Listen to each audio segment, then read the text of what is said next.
আসসালামু আলাইকুম সম্মানিত দর্শকবৃন্দ, দেখেন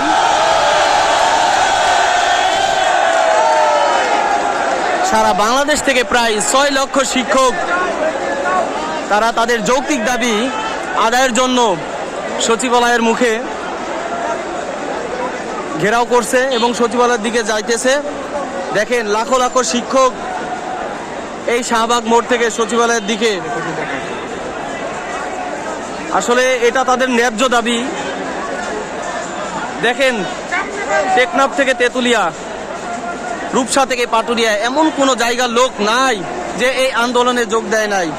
সাথে শিক্ষকদের সাথে তাদের স্নেহের যে ছাত্ররা তারাও আন্দোলনে যোগদান করেছে এবং সচিবালয়ের অভিমুখে তারা রওনা দিছে।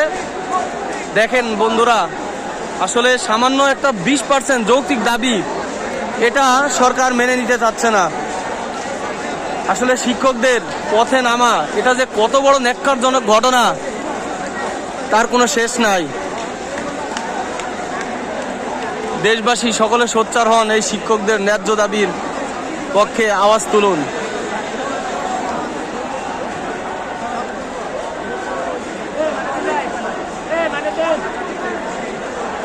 পুরা শাহবাগ রোড ব্লক, শাহবাগ থেকে সচিবালয় অভিমুখে